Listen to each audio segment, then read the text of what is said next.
Selamünaleyküm arkadaşlar. Giresun Merkez Uzgur Köyü'nden sesleniyorum sizlere.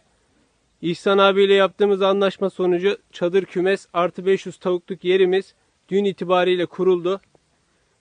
Şimdi size çadırımızı gösteriyorum.